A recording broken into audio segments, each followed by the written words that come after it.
ನಗರದ ಹೇಮಾವತಿ ಪ್ರತಿಮೆ ಮುಂದೆ ಪ್ರಗತಿಪರ ಸಂಘಟನೆಗಳು ಮನುಸ್ಮೃತಿಯ ಪ್ರತಿಯನ್ನು ಸುಟ್ಟು ಕೇಂದ್ರ ಗೃಹ ಸಚಿವ ಅಮಿತ್ ಶಾ ವಿರುದ್ಧ ಕಾನೂನು ಕ್ರಮ ಕೈಗೊಳ್ಳುವಂತೆ ಒತ್ತಾಯಿಸಿ ಪ್ರತಿಭಟನೆ ನಡೆಸಿ ಆಕ್ರೋಶ ವ್ಯಕ್ತಪಡಿಸಿದರು. ಈ ಸಂದರ್ಭದಲ್ಲಿ ಸಿಐಟಿ ಜಿಲ್ಲಾ ಸಂಚಾಲಕರಾದ ಧರ್ಮೇಶ್ ಮತ್ತು ಎಚ್ಕೆ ಸಂದೇಶ್ ಮಾತನಾಡಿ, ಅಂಬೇಡ್ಕರ್ ಎಂದರೆ ನಮಗೆ ದೇವರಲ್ಲ, ಅದು ವಿಚಾರ. ಅಂಬೇಡ್ಕರ್ ಎಂದು ಹೇಳುವ ಬದಲು ದೇವರೆಂದು ಹೇಳಿದ್ದರೆ ಸ್ವರ್ಗಕ್ಕೆ ಹೋಗುತ್ತಿದ್ದರು ಎಂದು ಕೇಂದ್ರ ಗೃಹ ಮಂತ್ರಿ ಅಮಿತ್ ಶಾ ಹೇಳಿದ್ದಾರೆ. ನೀವು ಅಂಬೇಡ್ಕರ್ ಎಂದು ಹೇಳಿದರೆ ಇಡೀ ದೇಶವೇ ಸ್ವರ್ಗವಾಗುತ್ತದೆ. ಅಂಬೇಡ್ಕರ್ ಎಂದರೆ ಪ್ರಜಾಪ್ರಭುತ್ವ, ಸಮಾನತೆ, ಸಮಾಜವಾದ ಈ ದೇಶದಲ್ಲಿ ನಡೆಯುತ್ತಿದೆ. ಅಂಬೇಡ್ಕರ್ ವಿಚಾರಗಳ ಆಧಾರದಲ್ಲಿ ನಡೆದರೆ ಖಂಡಿತವಾಗಿ ಭಾರತ ಸ್ವರ್ಗವಾಗುತ್ತದೆ ಎಂದರು. ಸ್ವರ್ಗ ಹುಡುಕಿಕೊಂಡು ಮೇಲೆ ಹೋಗುವಾಗಿಲ್ಲ ಎಂಬುದು ಅಮಿತ್ ಶಾ ಅರ್ಥ ಮಾಡಿಕೊಳ್ಳಬೇಕು ಎಂದು ಸಲಹೆ ನೀಡಿದರು. ಪ್ರಜಾಪ್ರಭುತ್ವ ಮತ್ತು ಅಂಬೇಡ್ಕರ್ ಇರುವ ದೇಶ. ನೀವು ಪ್ರತಿನಿತ್ಯ ದೇವರ ಜಪ ಮಾಡುವುದನ್ನು ಬಿಟ್ಟು ಅಂಬೇಡ್ಕರ್ ಹೆಸರು ಹೇಳಿ ಎಂದು ಗೃಹ ಮಂತ್ರಿ ಮತ್ತು ಪ್ರಧಾನಿಗೆ ಹೇಳಿದರು. ಸಂಘಟನೆಗಳ ಮುಖಂಡರು ಮನುಸ್ಮೃತಿ ವಿರುದ್ಧ ಕಿಡಿಕಾರುತ್ತಾ ಅದು ಸಮಾನತೆಯನ್ನು ಹಾನಿ ಮಾಡುವ ಸಿದ್ಧಾಂತಗಳನ್ನು ಹೊಂದಿದ್ದು ಸಮಾಜದ ಪ್ರಗತಿಗೆ ಅಡಚಣೆಯಾಗಿತ್ತು. ಬಾಬಾ ಸಾಹೇಬ್ ಅಂಬೇಡ್ಕರ ಮನುಸ್ಮೃತಿಯನ್ನು ಸುಟ್ಟು ಸಮಾಜಕ್ಕೆ ನಾಂದಿ ಹಾಡಿದರು ಎಂದರು. ಅಮಿತ್ ಶಾ ವಿರುದ್ಧ ಆಕ್ರೋಶ ವ್ಯಕ್ತಪಡಿಸಿದ ಅವರು, ಅವರ ಕೆಲ ಹೇಳಿಕೆಗಳನ್ನು ಸಂವಿಧಾನದ ತತ್ವಗಳಿಗೆ ವಿರುದ್ಧವಾಗಿದ್ದು ಇದನ್ನು ಗಂಭೀರವಾಗಿ ಪರಿಗಣಿಸಬೇಕೆಂದು ಕೇಂದ್ರ ಸರ್ಕಾರವನ್ನು ಆಗ್ರಹಿಸಿದ್ದಾರೆ. ಪ್ರತಿಭಟನೆಯು ಶಾಂತಿಯುತವಾಗಿ ನಡೆಯಿತು. ಮುಂದಿನ ದಿನಗಳಲ್ಲಿ ವಿಭಿನ್ನ ಕಾರ್ಯಕ್ರಮಗಳನ್ನು ಆಯೋಜಿಸಲು ತೀರ್ಮಾನಿಸಲಾಗಿದೆ.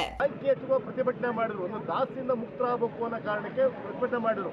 ಈ ದೇಶದಲ್ಲಿ ಇಲ್ಲ ಮನುಸ್ಮೃತಿ ಇರಬೇಕು, ಇಲ್ಲ ಸಂವಿಧಾನ ಇರಬೇಕು. ಈ ದೇಶದಲ್ಲಿ ಮನುಸ್ಮೃತಿ ಇರಬೇಕು, ಇಲ್ಲ ಪ್ರಜಾಪ್ರಭುತ್ವ ಇರಬೇಕು. ಪ್ರಜಾಪ್ರಭುತ್ವ ಇರುವಂಥ ದೇಶದಲ್ಲಿ ಅಥವಾ ಅಂಬೇಡ್ಕರ್ ಕೊಟ್ಟಂಥ ಸಂವಿಧಾನ ಇರುವಂಥ ದೇಶದಲ್ಲಿ ಮನುಸ್ಮೃತಿ ಇರೋಕ್ಕೆ ಅವಕಾಶ ಇಲ್ಲ. ಆದರೆ ದುರಂತ ಅಂದರೆ ಮನುಸ್ಮೃತಿಯನ್ನು ಜಾರಿ ಮಾಡ್ತಕ್ಕಂಥ ಮೋದಿ ಅಂತವರು, ಅಮಿತ್ ಶಾ ಅಂತವರು, ಮೋಹನ್ ಭಾಗವತ್ ಅಂತವರು ಅಧಿಕಾರ ಮಾಡ್ತಾವ್ರೆ. ನಾವು ಅವ್ರಿಗೆ ಹೇಳ್ತಾ ಇದ್ವಿ, ನೀವು ದೇವ್ರ ಜಪ ಮಾಡೋದು ಬಿಟ್ಟು ಅಂಬೇಡ್ಕರ್ ಹೆಸರನ್ನ ದಿನ ಹೇಳಿ, ದಿನ ಬೆಳಗ್ಗೆ ಹೇಳಿ, ರಾತ್ರಿವರೆಗೂ ಹೇಳಿ. ಆ ಮುಖಾಂತರ ನಿಮಗೆ ಅಂಬೇಡ್ಕರ್ ವಿಚಾರಗಳು ಸ್ವಲ್ಪ ತಲೆಗೆ ಹೋಗುತ್ತೆ.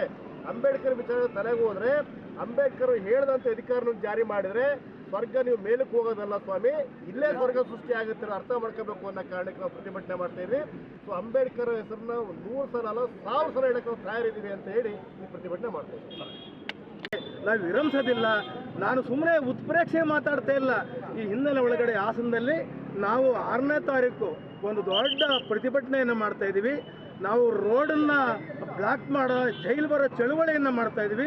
ಅವತ್ತು ಎಲ್ಲ ನಾಗರಿಕರು ಯಾರು ಅಂಬೇಡ್ಕರ್ ವಾದಿಗಳು, ಅಂಬೇಡ್ಕರ್ ಪ್ರೀತಿ ಮಾಡೋ ಅಂಥವ್ರು, ಅವ್ರ ಬಗ್ಗೆ ಗೌರವ ಇಟ್ಕೊಳ್ಳೋ ಅಂಥವ್ರು, ದಲಿತರು, ಮಹಿಳೆಯರು, ಆದಿವಾಸಿಗಳು, ಅಲ್ಪಸಂಖ್ಯಾತರು, ಮುಸ್ಲಿಮ್ಸು, ಕ್ರಿಶ್ಚಿಯನ್ರು, ಎಲ್ಲ ಗೌಡರು, ಒಕ್ಕಲಿಗರು, ಲಿಂಗಾಯತರು, ಬಸವಣ್ಣ ಕುಲದವರು ತಾವೆಲ್ಲರೂ ಕೂಡ ಭಾಗವಹಿಸಬೇಕು ಅಂತೇಳಿ ಅತ್ಯಂತ ಕಳಕಳಿಯನ್ನು ಮಾಡ್ತೀನಿ. ನಮಸ್ಕಾರ. ಸಮಾನತೆ ಉಳಿದಿದೆ, ಸಹೋದರತ್ವ ಉಳಿದಿದೆ.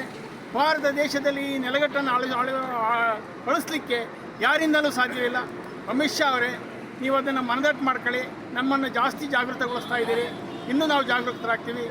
ಇದಕ್ಕಾಗಿ ನಿಮ್ಮನ್ನು ಹೇಳಿಕೆಯನ್ನು ಖಂಡಿಸ್ತಾ ಸ್ವಾಭಿಮಾನದ ನೇತರರಾದಂಥ ಅಂಬೇಡ್ಕರ್ ಅವರಿಗೆ ಜೈಕಾರವನ್ನು ಹೇಳ್ತಾ ನನ್ನ ಮಾತನ್ನು ಮುಗಿಸ್ತೀನಿ.